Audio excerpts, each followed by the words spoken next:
Perkahwinan Saidina Ali dan Fatimah Az-Zahra. Fatimah adalah puteri bongsu Rasulullah sallallahu alaihi wasallam dan sebahagian daripadanya dari ibu yang mulia dari wanita solehah Khadijah binti Uwailid menikah dengan Ali bin Abu Talib yang menikahinya dalam rentang waktu antara Perang Badar dan Uhud di bulan Ramadan tahun kedua Hijriah. Sepupu pahlawan mujahid Rasulullah dan orang pertama masuk Islam dari kalangan pemuda, orang yang mencintai Allah dan Rasul-Nya dan dicintai oleh Allah dan Rasul-Nya.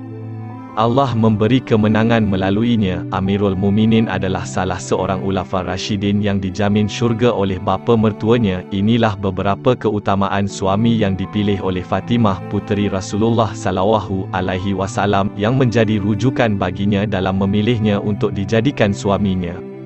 Ali bin Abu Talib hidup sejak kecil dalam kafilah Rasulullah sallallahu alaihi wasallam. Beliau melakukan hal ini sebagai ungkapan rasa terima kasih kepada ayahnya Abu Talib yang juga bapa saudaranya atas pemeliharaan beliau sejak kecil dan pembelaan beliau sebagai dewasa di samping membantu Abu Talib yang tidak begitu kaya tetapi berkeluarga besar. Dengan latar belakang yang demikian, boleh dikatakan bahawa Ali bukanlah seorang yang berharta ketika berkahwin dengan Fatimah. Untuk membayar mas kahwin kepada isterinya, dia menyerahkan baju besinya yang merupakan satu-satunya hartanya serta senjatanya dalam pelbagai jenis peperangan. Imam Abu Dawud dan An-Nasa'i meriwayatkan daripada Ibni Abbas bahawa ketika Ali berkahwin dengan Fatimah, Rasulullah sallallahu alaihi wasallam bersabda kepadanya, "Beri dia sesuatu." Dia maksudkannya sebagai mas kahwin. Ali menjawab, "Saya tidak mempunyai apa-apa." Nabi sallallahu alaihi wasallam bertanya, "Kalau begitu di mana baju besi Hudhamiyah kamu?" Hadis ini disahihkan oleh Al-Hakim. Yang dimaksud dengan baju besi Hudhamiyah ialah penghormatan kepada Huthamah bin Muharib, salah satu puak dalam Bani Abdul Qais yang membuat baju besi. Ada yang mengatakan baju besi itu dinamakan Hudhamiyah kerana ia tuhatimu, mematahkan atau menghancurkan pedang kerana kekuatannya.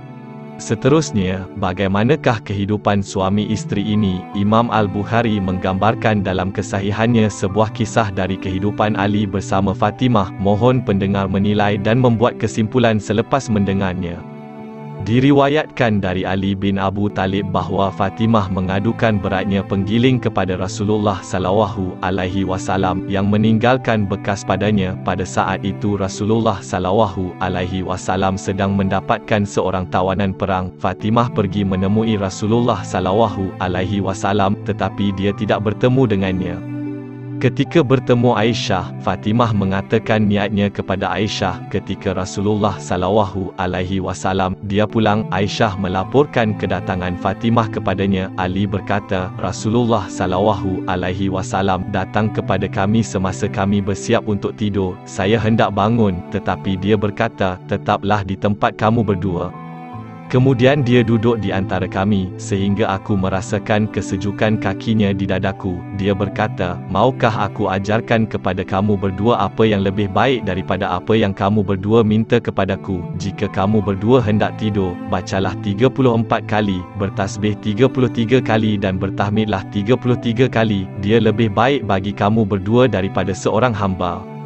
Al-Bukhari meriwayatkan nombor 3110 dari Miswar bin Makhramah bahawa Ali bin Abu Talib meminang anak Abu Jahal semasa dia masih bernikah dengan Fatimah. Makhramah berkata, "Maka aku mendengar Rasulullah berkhutbah di mimbarnya tentang masalah ini. Ketika itu aku sudah dewasa." Dia berkata, "Sesungguhnya Fatimah adalah sebahagian daripadaku. Aku bimbang dia difitnah terhadap agamanya."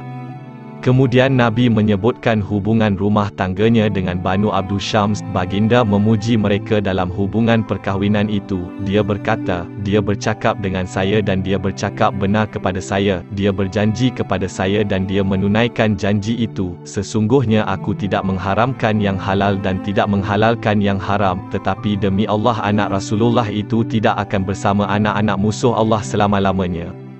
Penulis membuat kesimpulan bahawa pilihan Fatimah untuk mengahwini Ali adalah tepat dengan merujuk kepada 3 perkara. Pertama, kesetiaan yang diberikan oleh Ali kepada Fatimah. Hakikatnya semasa hayat Fatimah, Ali hanya mempunyai seorang isteri. Kedua, fadhail keutamaan yang dimiliki oleh Ali, iaitu isteri yang solehah tidak senang dan bangga dengan suami yang memiliki fadhail seperti Ali. Ketiga, natijah hasil perkahwinan dua insan mulia ini, 4 anak yang soleh dan solehah, Hasan, Husain, Zainab dan Ummu Kulsum. 2 orang anak pertama ialah 2 orang sayyid, orang muda dari syurga. Dari mereka berdua lahir orang yang mulia, imam teladan.